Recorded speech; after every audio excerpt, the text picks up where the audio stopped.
देखिए बच्चों, हम इस साल उस वीडियो में हम लोग पढ़े थे इंट्रोडक्शन ज्योमेट्री।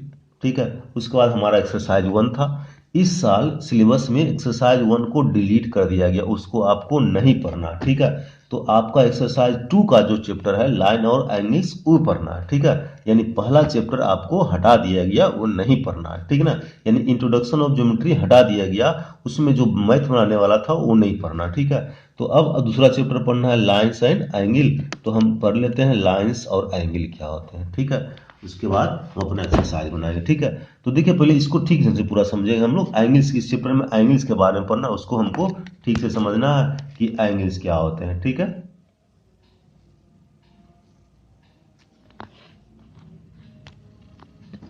देखिए तो पहले थोड़ा सा लाइन्स के बारे में जानते हैं। देखिए, geometrical figure which extend on both side infinitely that is called lines.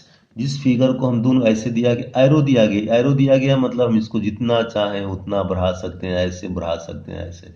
ठीक है, तो जब भी कभी हम लाइन खींचेंगे तो हम ऐसे खींच लेंगे, ऐसे नहीं खींचेंगे, नहीं कुछ गलती हो गया। जब भी कहेंगे लाइन खींचेंगे तो हमेशा ऐसे एरो बनाएंगे। और इसका अगर ए बी नाम दिया गया है तो हम लिखेंगे ए बी। देखें कैसे ऐसे लिखा हुआ लिखा हो, तो इसको क्या पढ़ेंगे हम लोग, लाइन ए बी। जब भी किसी के ऊपर ऐसे लिखा रहे तो क्या होगा, लाइन ए बी। बात समझ गए, लाइन। अब आइए रे। ठीक है, रे क्या होता है, जिसको मतलब लाइन, पार्ट ऑफ लाइन। ध्यान सुनिएगा, पार्ट ऑफ लाइन मतलब एक लाइन है, सोचिए ये लाइन है, यहाँ से यहाँ तक हम खींच लिए तो लाइन क्या आ जाएगा, ऐसे आ जाएगा। एक ही तरफ एरो रहेगा ना, यहाँ तो ये पॉइंट हो गया तो ये एक तरफ एरो रहेगा, दैट इज कॉल्ड रे। Part of line which extend only one side that is called रे। ठीक ना, फिर से ध्यान सुनिए, रे क्या होते हैं। अब पार्ट ऑफ लाइन, इस लाइन का एक पार्ट है, part of line which extend one side only that is called रे। ये देखिए, ये एरो मार के एक ही लगा तो एक ही साइड बढ़ा सकते हैं, ये तो खत्म हो गया। ये हो, इसको बोलते हैं हम लोग इंड पॉइंट, इसको बोलते हैं हम लोग इंड पॉइंट ऑफ रे। ये हमारा रे हो गया, इसको बोलते हैं हम लोग इंड पॉइंट ऑफ रे। ठीक है, तो रे का डिफिनेशन क्या हो गया, part of line which extend only one side that is called रे। रे में कितने इंड पॉइंट होते हैं, एक इंड पॉइंट होंगे। ठीक है, इसको लिखेंगे, इसका नाम हम ओ ए ऐसे देते हैं, तो हम लिखेंगे ऐसे ओ ए, ऐसे लगा रहेगा, सिर्फ एक साइड ऐसे एक ही साइड एरो रहे, इसको पढ़ते हैं हम लोग रे ओ ए। ठीक है बच्चों, अब आइए लाइन सेगमेंट।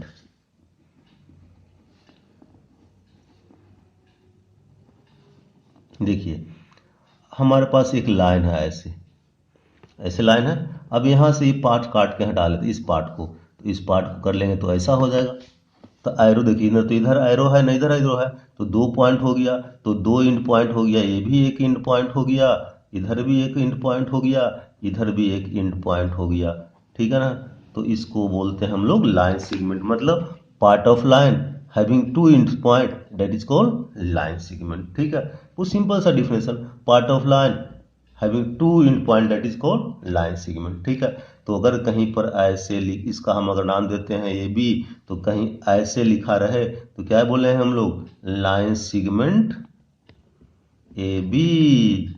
ठीक है ना, सिंपल सा, ये तीनों में डिफरेंस है, ध्यान से सोचिए फिर से एक बार। ठीक है, देखिए फिगर देख करके, लाइन को हम दोनों तरफ एक्सटेंड कर सकते हैं, दोनों तरफ बढ़ा सकते हैं। तो क्या लाइन को हम ड्रॉ कर सकते हैं, नहीं, कभी नहीं। कभी किसी लाइन को किसी प्लेन पर, किसी कॉपी पर हम इसको ड्रॉ नहीं कर सकते हैं, याद रखना। यानी ए बी को हम लाइन ए बी को कहीं ड्रॉ नहीं कर सकते, क्यों, क्योंकि उसका लेंथ सीमित होता है नहीं, जितने हम उतना बढ़ा सकते हैं, उसका लेंथ फिनिट नहीं होता। तो कभी भी आपको क्वेश्चन में नहीं लिखा रहेगा ड्रा द लाइन 5 सेंटीमीटर, अगर लिखा है समझिए वो गलत है। ठीक है, अब इधर आइए रे। रे को भी हम क्या कर सकते हैं, इधर तो बढ़ा ही सकते हैं ना, तो रे को सिर्फ हम एक तरफ बढ़ा सकते हैं। इस कान से B can not draw a ray on any plane, किसी रे को भी किसी प्लेन पर हम ड्रॉ नहीं कर सकते हैं। ठीक है, लेकिन देखिए लाइन सेगमेंट, ये तो फिक्स है, नहीं इधर बढ़ा सकते नहीं इधर बढ़ा सकते, इसको ड्रॉ कर सकते हैं। तो अगर आपको लिखते हैं line, dry line of 5 centimetre, dry line segment of 5 centimetre, dry line of 5, dry line segment of 5 centimetre, तो हम 5 सेंटीमीटर स्केल से माप के खींच लेते हैं। अब देखते हैं, बनाते हैं कुछ, स्केल निकाले 5 सेंटीमीटर खींच लिए, तो क्या खींच रहे हैं हम लोग, लाइन सीगमेंट खींच रहे हैं। लाइन और रे कभी भी हम पेपर पर या प्लेन, किसी प्लेन में नहीं खींच सकते हैं, क्या खींच सकते हैं हम लोग, लाइन सेगमेंट। ठीक है, तो ये था हमारा लाइन सेगमेंट और लाइन का कुछ डिफिनेशन और डिफरेंस। ठीक, एंगल के बारे में। ठीक है ना, चलिए देखते हैं एंगल क्या होता है। एंगल ठीक है, when two ray originate from the same end point then angle is form. जब दो रे हम बताए थे पीछे कि जब हम खींचते हैं उसमें ऐसा ऐसा रहे तो रे उसमें एक इन पॉइंट होते हैं। ठीक है, लास्ट वीडियो में हम बताए थे रे आपको। ठीक है, तो जब एक ही इन पॉइंट से दो रे होते हैं, देखिए ध्यान से, एक रे खींचते हैं हम ऐसे, सपोज डैट कि यहाँ ऐसे कर लिए, तो ये ओ ए ये इन पॉइंट हो गया, इन पॉइंट हो गया ना एक इस रे का। ठीक है, अब यही इसी इन पॉइंट से दूसरा रे खींच लेते हैं ऐसे, तो ये बीच में जो फिगर बन गया उसको क्या बोलते हैं हम लोग, एंगल बोलते हैं। ठीक है ना, फिर से देखिए, जब दो रे खींचते हैं, समझ लीजिए कि एक रे ऐसे खींच लिए, ठीक है ना, ऐसे खींच लिए, मान लीजिए ओ बी था, ऐसे खींच लिए एक रे, इसका इंड पॉइंट ये है, इंड पॉइंट है ना ये, इधर तो जिसमें एरो लगा रहा है इंड पॉइंट नहीं, जिधर नहीं तो ये इंड पॉइंट हो गया। अब बोले इसी इंड पॉइंट से दूसरा रे ऐसे खींच लेते हैं, जिसका कि इंड पॉइंट इस रे ओ ए का भी इंड पॉइंट यही है, तो जहां से सेम इंड पॉइंट हो तो उसके बीच में जो फिगर बनता है उसको क्या बोलते हैं हम लोग, एंगल बोलते हैं। ठीक है ना, बात समझ रहा है। तो ये हमारा डिफिनेशन बन गया कि to ray originate from same end point form an angle. जब दो रे सेम इन पॉइंट से ऑरिजिनेट होते हैं तो उसका हम क्या बोलते हैं, एंगल। उस फिगर को क्या बोलते हैं हम लोग, एंगल बोलते हैं। ठीक है, अब सोचिए यह जो एंगल बन गया इसमें क्या क्या टर्म होते हैं। इस ओ ए को आर्म ऑफ एंगल बोलते हैं, आर्म। इस ओ ए को भी आर्म बोलते हैं, इस ओ बी को भी आर्म बोलते हैं, इस ओ ए को भी आर्म बोलते हैं। ठीक है, तो ओ ए और O B, O A and O B ऐसे भी सकते हैं, रे ओ एंड रे ओ बी, क्या हो गया, arms of angle. Arms of angle, angle का क्या हो गया, आर्म्स हो गया, जिसको हम साइड्स भी बोल सकते हैं। ठीक है ना, ये ओ ए और ओ बी क्या हो गया, आर्म हो गया, और जो इंड पॉइंट है ये वो हमारा क्या हो गया, वर्टेक्स। ठीक है, वो हमारा क्या हो गया, वर्टेक्स। ठीक है, अब बात समझ में आ रहा। अब इस एंगल का नाम कैसे लिखते हैं, नाम लिखना सीखिए, बहुत इंपॉर्टेंट चीज़ है। ठीक है ना, इस एंगल का नाम लिखना आप लोग सीखिए, ये बहुत इंपॉर्टेंट चीज़ है, ध्यान से देखिएगा नाम कैसे लिखेंगे। ये हमारा एंगल फिर से एक बनाते हैं, ये हमारा एंगल ऐसे था, ओ ए बी ए हमारा एंगल था। ठीक है ना, अब इसका नाम कैसे लिखते हैं, ये एंगल बना तो नाम हम इसको ले सकते हैं, देखिए एंगल ओ, एंगल ओ। अब एंगल का हम शॉर्ट में कैसे लिखें, एंगल ओ लिखे, ओ जो यहाँ नाम लिखा हो इसको लिखते हैं। ठीक ना, तो हम शॉर्ट में कैसे लिखें, एंगल को शॉर्ट ऐसे लिखा था, ऐसे, ऐसे शॉर्ट फॉर्म हो गया एंगल। एंगल लिखने का एक तरीका है शॉर्ट फॉर्म, एंगल ओ लिखें या ऐसे लिख दिए, इसको क्या पढ़ेंगे हम, एंगल ओ। ठीक है ना, अब समझिए दूसरा तरीका और लिखने क्या है एंगल ओ का, क्या क्या तरीका हो सकता है, सब सिखाते हैं, सब देखिए ध्यान से। अब इसका तो एंगल ओ लिख सकते हैं, दूसरा तरीका क्या लिख सकते हैं, देखिए एंगल, इधर से चलेंगे, जहां पर एंगल बनते हैं उसको बीच में लिखना, मतलब हम बीच में लिख लिए, इधर ए लिख लेंगे, इधर बीच लिख लेंगे। तो बीच में लिखने से ये पता लगता है कि जो हमारा एंगल बना हो किस में, बीच पर बना होगा। ठीक ना, बात समझ गए। ठीक है, तो ध्यान से देखिए एंगल ओ, तो बोले बीच में तो हम ऐसे भी लिख सकते हैं, देखिए बीच में हम ऐसे, तो बी से लिखेंगे तो भी बीच में आ जाएगा। हाँ, आप कौन से लिख सकते हैं, मतलब इसको बीच में रहना चाहिए। आप इधर से ए ओ बी लिखिए या बी ओ ए लिखिए, आपकी मर्जी, सिर्फ जहां पर एंगल बन रहा है वो बीच में होना चाहिए। बात समझ रहे बच्चों। ठीक है, फिर से देखिए एक बार कि जहां पर एंगल बन रहा है उसको बीच में लिखना है, तो इसका हम नाम एंगल ए ओ बी दे सकते हैं या बी ओ ए भी लिख सकते हैं। अब शॉर्ट में कैसे लिखेंगे, ऐसे एंगल का सिंबल ए होते हैं, ए ओ बी लिख लिए। इसको शॉर्ट में कैसे लिखेंगे, एंगल का सिंबल ए होता है, ए ओ बी लिखेंगे। ठीक है, तो अब हम जब भी लिखेंगे ऐसे नहीं लिखेंगे, कैसे लिख लेंगे, ऐसे छोटा सिंबल बन गया तो उसी का यूज करेंगे। बात समझ रहे हैं। अब बीच में क्यों लिखते हैं, इसका कहने का मतलब क्या समझिए पहले, इससे क्या फायदा हमको होता है। ठीक है, आपको दे दिया, देखिए ध्यान से, बोले बीसी में क्यों लिखे, उससे क्या फायदा हमको होगा, देखिए उसका फायदा समझिए। ये तो बना हुआ तो देख के लिख लिया। ठीक है, अगर आपको हमको दे दिया कि एंगल बनाइए, एंगल ए बी सी, ठीक है, तो यानी हम एंगल कहाँ बनाएंगे, ए पर बनाएंगे, बी पर बनाएंगे, सी पर बनाएंगे। तो इससे ये बता दिया गया हमको जो एंगल बीच में रहेगा उसी पर बनेगा। तो अगर हम ऐसे खींचते हैं ए बी सी, तो हम यहाँ क्या लिखेंगे, एंगल बी, ये हमारा बीच में बना लेंगे। लेकिन अगर हम ऐसे लिख देंगे बी ए सी, तो एंगल कहाँ पर, देखिए ऐसे लिख देंगे, एंगल बी ए सी, तो एंगल कहाँ पर बन गया, ए पर। तो गलती हो गया क्योंकि हमको ये बीच में है ना, तो ये यहाँ पर क्या होना चाहिए, बी होना चाहिए। तो ये सही है, ये क्या हमारा गलत है, ठीक है ना। तो ये बीच में लिखने से फायदा हो गया कि हमको पता लगता है कि तो एक ही एंगल होगा ना, लेकिन 3 पॉइंट है, तो किस पॉइंट पर एंगल बनेगा हमको, जो बीच में लिखा हुआ उस पर बनेगा। बात समझ में आ रहा है बच्चों। ऐसे हम ए को कर दिए तो क्या हो गया, गलती हो गया। एक बार फिर देखिए, अगर हमको एंगल लिखा एंगल पी क्यू आर, मतलब हम एंगल ऐसे बनाएंगे तो एंगल कहाँ पर बनेगा, क्यू पर, तो यहाँ क्यू लिख देंगे, बाकी पी आर इधर आप, ठीक है, बन गया। अब पी आर इधर भी लिख सकते हैं, इधर भी, मतलब इसको ऐसे भी आप लिख सकते हैं, क्यू लिख दीजिए, पी इधर लिख दीजिए, आर इधर लिख दीजिए, मतलब पी उल्टा पुल्टा, ये पी और आर उल्टा कर सकते हैं, क्यू नहीं, क्यू हमेशा क्या होना चाहिए, जिस पर एंगल बना वही होना चाहिए, ठीक है। तो बीच में लिखा हो इसका मतलब यही होते हैं कि एंगल जहां बन रहा हो इस पॉइंट पर बन रहा है, ठीक है। तो इसलिए जब भी हम एंगल का नाम लिखेंगे तो इसको हम लोग बीच में लिखेंगे। बात समझ गया, एंगल लिखना समझ गए। इस एंगल के 2 पार्ट को हम आर्म बोलते हैं, इसको वर्टेक्स बोलते हैं, ठीक है। अब एंगल को मेजरमेंट कैसे करते हैं इसको सीख लेते हैं जरा। मेजरमेंट एंगल, ठीक है। एंगल को मेजरमेंट करने देखिए कितने यूनिट होते हैं, यूनिट ऑफ,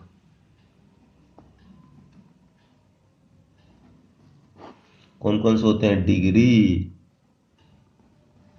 ठीक है। डिग्री को हम कैसे लिखते हैं, ऐसे, जैसे क्या लिखते हैं हम लोग, 30 डिग्री ऐसे लिखते हैं ना, 60 डिग्री ऐसे लिखते हैं ना। तो एंगल को मेजरमेंट करने का तरीका क्या हमारा, 1 डिग्री, ठीक है। दूसरा रेडियन,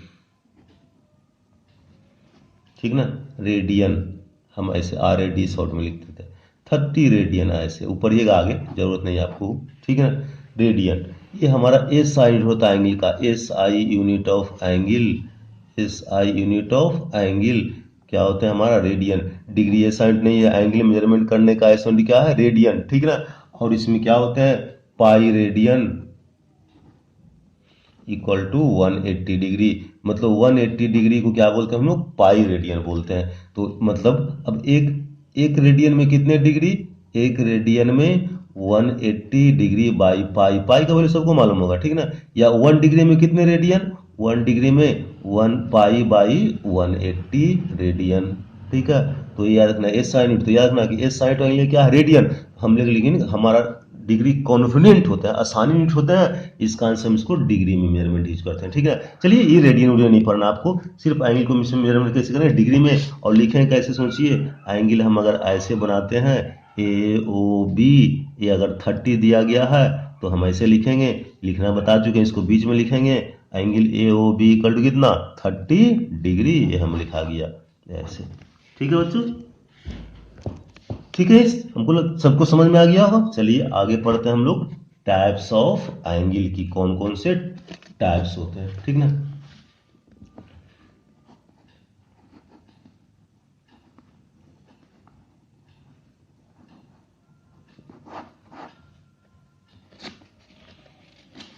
देखिए टाइप्स ऑफ एंगल, तो पहला शुरू करते हैं, पहला पॉइंट हमारा, देखिए ध्यान दीजिए, सब लोग याद रखेंगे टाइप्स ऑफ एंगल, ठीक है। देखिए पहला right angle, right angle, right angle, ठीक है ना। देखिए राइट एंगल क्या होते हैं, angle whose measure is 90 degree is called right angle. जिस एंगल का मेजर 90 डिग्री हो उसको क्या बोलते हैं हम लोग, राइट एंगल। मतलब हम एंगल बनाए ऐसे और ऐसे, देखो 90 डिग्री हमें सीधा रहेगा, ध्यान दीजिएगा सब लोग, 90 डिग्री हमें क्या रहेगा, सीधा रहेगा, ऐसे स्ट्रेट ऐसे। जिस एंगल को बनाए और यह एंगल अगर 90 डिग्री हो गया तो इस एंगल को हम क्या बोलेंगे, राइट एंगल, हमारा हो गया राइट एंगल, ठीक है ना। बात समझ। और राइट एंगल हमेशा ऐसे रहेगा, तो कहीं भी किसी भी जगह ऐसा सिंबल लिख मिले, समझिए किस चीज का सिंबल है, ये राइट एंगल का सिंबल है, ठीक है ना। तो राइट एंगल क्या हो गया, an angle whose measure is 90 degree,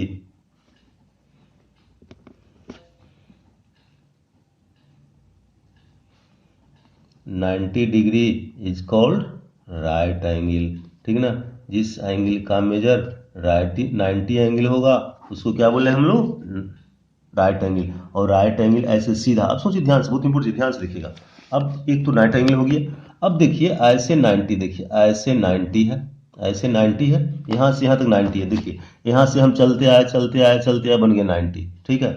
अब सोचिए इस हम यहाँ से चले 90, ये 90 होगी, समझिए मतलब हम यहाँ से 90 कदम चले, 90 कदम हम चले, छोटा छोटा ऐसे ऐसे ऐसे ऐसे 90 कदम चले। अब इस लाइन को थोड़ा सा हम इसे झुका देते हैं, ऐसे लाइन था ऐसे कर देते हैं। सोचिए अगर हम ऐसे लाइन, यही लाइन को मान लीजिए कि हमारा यहाँ पर ओ बी ए था, ये है, अब इस लाइन को हम ऐसे ले आए यहाँ पर, ये इसी लाइन को यहाँ ले, तो बताइए 90 से छोटा होगा कि कम होगा? 90 से, ये 90 तो पूरा था ना यहाँ तक ना, तो हम इस लाइन को 90 छोटा होगा ना, हम ऐसे ऐसे छोटा छोटा कदम कदम 90 चले तो यहाँ पहुंच गए। अब हम थोड़ा सा पीछे आ गए तो 90 से कम होगा ना, तो ऑफकोर्स 90 से कम होगा। ठीक है, तो ये ध्यान देना है कि अगर लाइन ऐसे है तो 90 है, अगर इस इधर से इधर लाइन कर दिए तो 90 से क्या होगा, छोटा होगा। ठीक है, तो ये एक तरह का ट्रायंगल, एक दूसरे टाइप का एक ट्रायंगल बन गया जिसका वैल्यू क्या होगा, 90 से छोटा हो। ठीक है, एक और देखिए ध्यान से, हम यहाँ तक आए, यहाँ से चल के 90, छोटा छोटा कदम कदम छोटा चलते चलते 90 आ गए यहाँ पर। ठीक ना, अब थोड़ा सा कदम हम और आगे बढ़ा दिए, कदम बढ़ाते बढ़ाते यहाँ आ गए, तो इसी लाइन को हम यहाँ ले आते हैं ऐसे। तो बताइए यहाँ तक आए थे तो 90, यहाँ तक आया था और ज़्यादा डिस्टेंस कवर कर लिए ना। ठीक है, तो अब कौन ज़्यादा होगा, यहाँ तो 90 था तो और कदम आगा बढ़ा 90 हो गया, तो देखिए एक अलग टाइप्स का बन गया कि जिसका वैल्यू 90 से ज़्यादा हो। कहने का मतलब अगर ऐसे लाइन है तो यह लाइन अगर इधर झुक गया तो 90 से छोटा हो जाएगा, इधर झुक गया तो 90 से बड़ा हो गया, तो एक अलग टाइप्स का बन गया। तो ठीक है ना, तो एक आएंगे 90 हो गया, अब एक 90 से बड़ा और एक 90 से छोटा। ठीक है ना, चलिए आगे बढ़ते हैं दूसरा टाइप्स।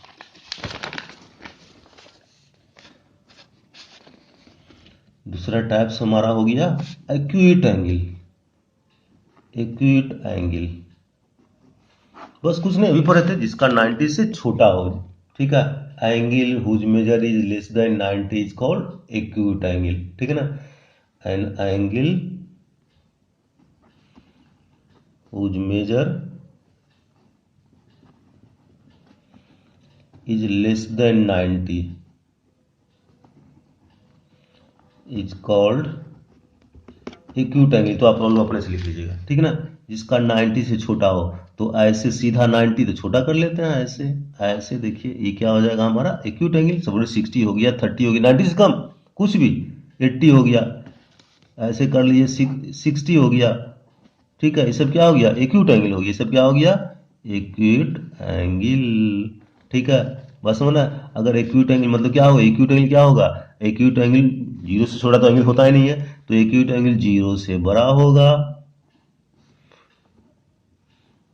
और 90 से छोटा होगा। ये एक्यूट एंगल का डिफरेंस समझ गए, जिस एंगल का वैल्यू 0 और 90 के बीच में हो एक्यूट एंगल। देखिए एक सिंबल याद रखिए, डिफरेंशियल हो जाएगा। ठीक है, चलिए तीसरा ये ऑप्टीज एंगल। ऑप्टीज एंगल, ठीक है ना, मतलब जो सोचिए ऐसे था 90, अब हम ऐसे बना लिए, एक बढ़ा लिए ऐसे, ऐसे बना लिए ऐसे। ठीक है ना, ऐसे हो गया, तो मान लीजिए 120 डिग्री हो गया, तो 90 से क्या बड़ा हो गया ना, that is called obtuse angle. ठीक है, लेकिन अगर हम ऐसे लाइन बनाते हैं तो 180 होता है, 180 कहीं पर एक स्ट्रेट लाइन बना दिया ऐसे, बोले कितना एंगल है जी, 180। ठीक है, तो यह जो एंगल बना देखिए ऐसे बनता है 90, तो 90 से तो बड़ा हुआ लेकिन 180 से क्या हो गया, छोटा हो गया, तो हम ऑप्टीज एंगल किसको बोलेंगे, an angle whose measure is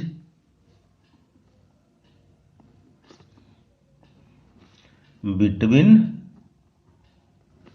90 to 180 is called obtuse angle. तो लिख लीजिएगा आप, जिस एंगल का मेजरमेंट 90 से बड़ा हो और 180 से छोटा हो उसको क्या बोलते हैं हम लोग, ऑप्टीज एंगल। तो देखिए ये एंगल ऐसे बना हुआ है, सपोज कि 120 डिग्री है, तो 90 से बड़ा हो गया और 180 से छोटा हो गया, ये क्या हो गया, ऑप्टीज एंगल। मतलब 90 से बड़ा हो तो ऑप्ट्यूज और 180 से छोटा हो। ठीक है, बस हमें डिफिनेशन इसी से याद हो गया। देखिए angle measurement is between 90 to 180 is called obtuse angle. कितना सिंपल सा तरीका है, इसको याद रखिए, डिफिनेशन याद हो गया।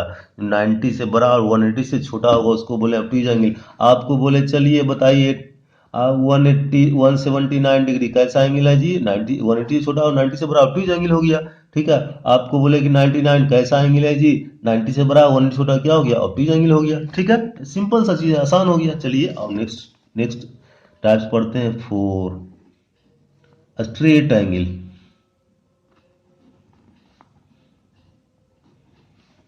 ठीक है, जिसका मेजरमेंट 180 हो। देखिए अब 90 से छोटा तो 180 से छोटा तो 179 तक क्या होगा हमारा ऑब्टयूज एंगल होगा। बोलिए 180 बन गया तो देखिए उसका भी तरीका है कि 180 होगा तब क्या होगा। देखिए अगर एक रे इधर गया यहाँ से ओ ए, सपोज दैट ओ ए, एक रे यहाँ से इधर गया ओ बी, तो स्ट्रेट हो गया ना, दोनों इधर एक स्ट्रेट लाइन बन गया। तो यहाँ पर जो एंगल बना ये कितना होते हैं 180 का, और इसी को बोलते हैं हम लोग स्ट्रेट एंगल। तो सिंपल सा angle whose measure is 180 and angle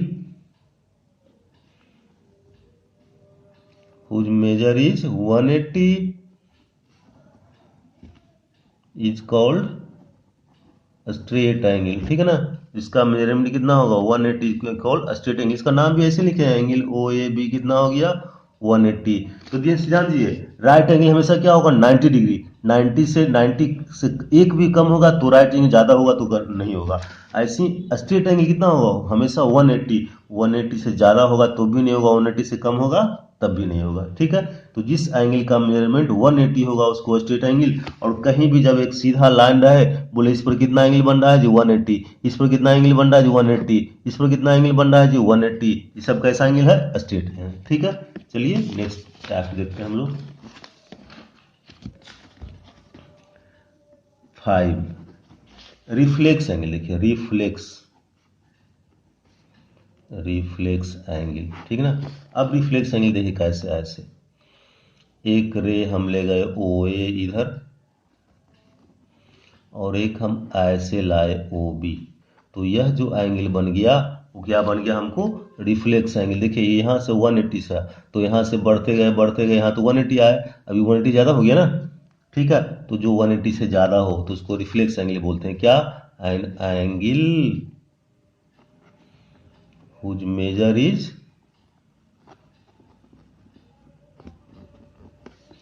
between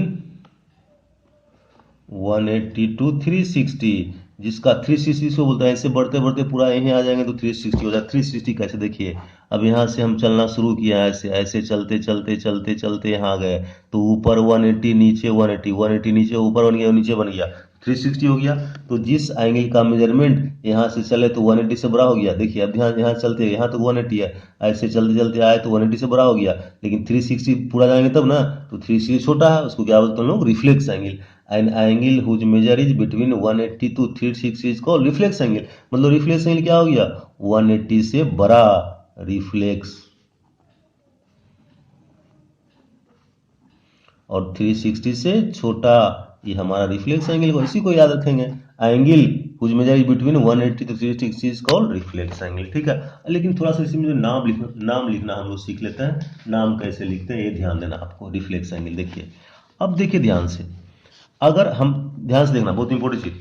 देखिए अब हम ये रिफ्लेक्स एंगल बनाते हैं, एक रिफ्लेक्स एंगल देखिए ऐसे ओ ए, ऐसे बी हो गया। ठीक है, ध्यान से देखिए, अगर हम लिखते हैं एंगल ए ओ बी तो एंगल ओ तो हो गया, लेकिन एंगल ओ दो वो बन गया, एक ऊपर ही बन रहा है एक नीचे ही बन रहा है। तो अगर सिर्फ ऐसे लिखेंगे तो ए एंगल हो गया, ये कैसा एंगल है ऑब्टयूज एंगल, ये हो गया। हमको जब भी रिफ्लेक्स ऐसे लिखेंगे तो जब भी रिफ्लेक्स लिखेंगे ये हमारा दूसरा एंगल हो गया। अगर सिर्फ हम ए ओ बी लिखेंगे तो नीचे वाला एंगल हो गया, ये नीचे वाला, ये वाला। ठीक है, जब भी हम रिफ्लेक्स एंगल लिखेंगे तो ऐसे reflex angle A O B, इतना लंबा लिखेंगे तो शॉर्ट में ऐसे लिखेंगे reflex angle A O B. ठीक है ना, ये हमारा रिफ्लेक्स एंगल हो गया। और रिफ्लेक्स एंगल कितना होगा 180 से बड़ा, 360 से छोटा।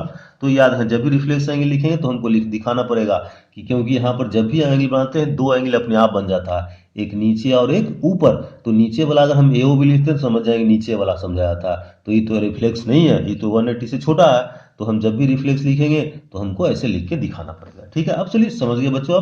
अब हमको बोलते हैं आपको कि चलिए 300 कैसा एंगल है जी, हो गया रिफ्लेक्स एंगल है ना। 180 से बड़ा 300 छोटा। बोले 240 कैसा एंगल है जी, रिफ्लेक्स एंगल है, 180 से बड़ा 300 छोटा है। ठीक है, चलिए अब नेक्स्ट आइए 6। बोले हम ऐसे एंगल है,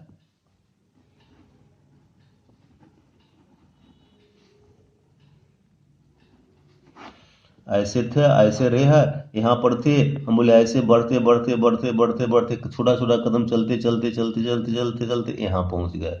ठीक है, यहीं जहाँ थे यहीं पर आ गया, ऐसे यहाँ आ गए यहीं, ठीक है ना। तो ऐसे आ गए, तो यहाँ पर कौन सा एंगल बन गया भाई, हम यहाँ एक रे था, फिर से देखिए यहाँ एक रे है, इसको हम घुमाना शुरू किए, इस रे को घुमाते घुमाते घुमाते घुमाते ऐसे घुमाते घुमाते घुमाते घुमाते फिर रे यहीं पर आ गया, मतलब ओ ए भी यहीं था और ओ बी भी यहीं हो गया। तो ये कौन सा एंगल बन गया, पूरा बन गया ना। तो पूरा कैसे देखिए, अब इधर 180 इधर 180 कितना हो गया 360, ठीक है। तो ये कहीं भी ऐसे इस पॉइंट पर बोले ऐसे गोल घुमा दे, कितना एंगल बना जी 360, कहीं पर गोल बना दे कितना एंगल बना 360, ठीक है। तो एंगल हुज मेजर 360 इज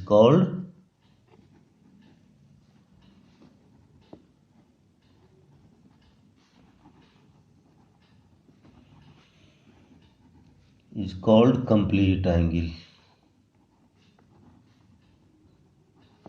ठीक है बच्चों। ये हमारा था टाइप्स ऑफ एंगल, कितने types, 6 types, there are 6 types of angle, ठीक है। अब एंगल का बहुत सारा हम टाइप्स पढ़ेंगे, लेकिन वह एंगल का टाइप्स नहीं होगा, कुछ कुछ रिलेशन होते जाएगा, ठीक ना। तो रिलेशन हर एक चैप्टर में अलग अलग हम पढ़ते रहेंगे। ये 6 टाइप है, सब लोग वीडियो पॉज करके इसको आप लोग नोट्स में लिख लीजिएगा, ठीक है। चलिए अब इस कुछ एंगल के बारे में और कुछ पढ़ते हैं, देखिए अब इक्वल एंगल क्या, ध्यान से देखिएगा। चलिए अब हम टर्म पढ़ते हैं, समाप्त हो गया, ठीक ना। चलिए अब जो हम एंगल पढ़ेंगे रिलेशन ऑफ एंगल, ठीक ना। रिलेशन ऑफ एंगल, तो पहले टाइप्स नहीं है, रिलेशन ऑफ टू एंगल।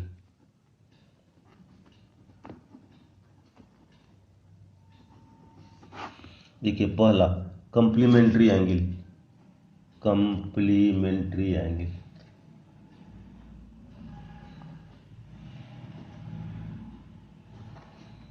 अगर दो एंगल का सम 90 हो तो उसको बोलते हैं हम लोग कंप्लीमेंट्री एंगल, ठीक है। If sum of two angles is 90 degree then each angle is said to be complement to each other,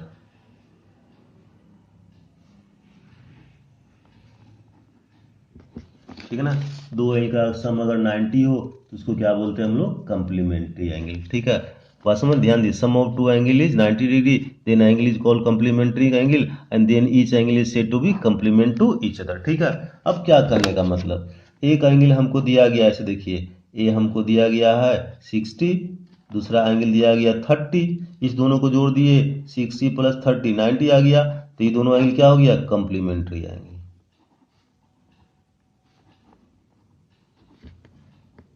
समझ गए ना, ये कंप्लीमेंट्री एंगल हो गया। अब ये एंगल ए है बी है, तो ये एंगल सी ए था 60, एंगल बी था 30, ये दोनों को जोड़ दिए तो कंप्लीमेंट्री एंगल हो गया। और A B angle A and B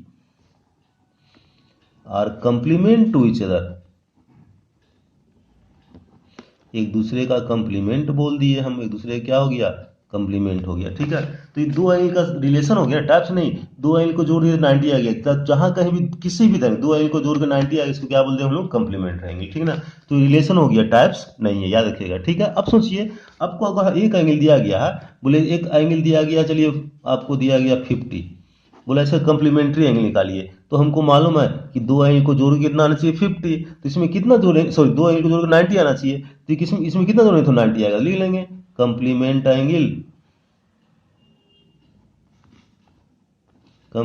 of 50 degree, तो क्या 90 में से 50 माइनस करेंगे कितना आ गया 40 डिग्री हो गया।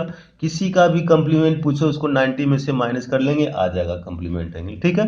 तो बस ये याद रखना कि ये दो एंगल का सम अगर 90 हो तो कंप्लीमेंट एंगल होगा, और उस दोनों एंगल के जिसका जोड़ के 90 आ रहा है उस दोनों एक दूसरे को कंप्लीमेंट बोलते हैं, ठीक है। और जब भी हमको कंप्लीमेंट एंगल जिसका निकालना बोलेगा उसको 90 में से माइनस करेंगे, कंप्लीमेंट एंगल निकल जाएगा, ठीक है।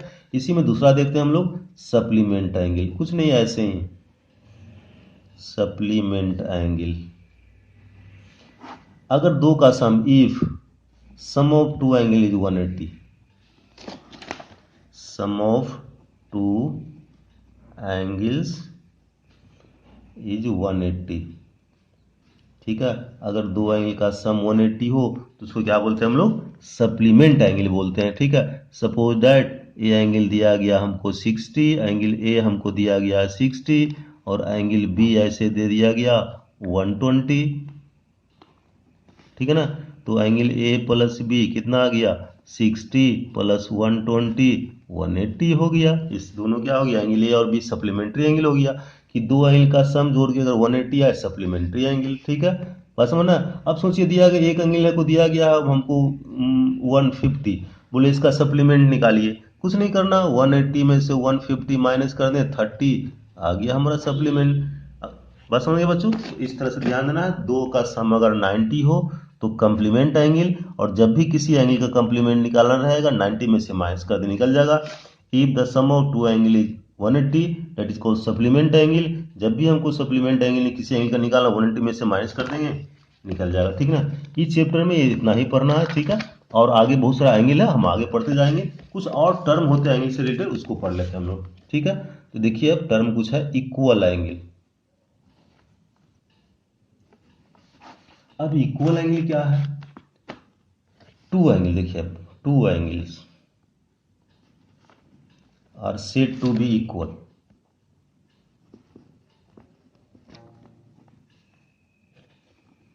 if they are of same measurement,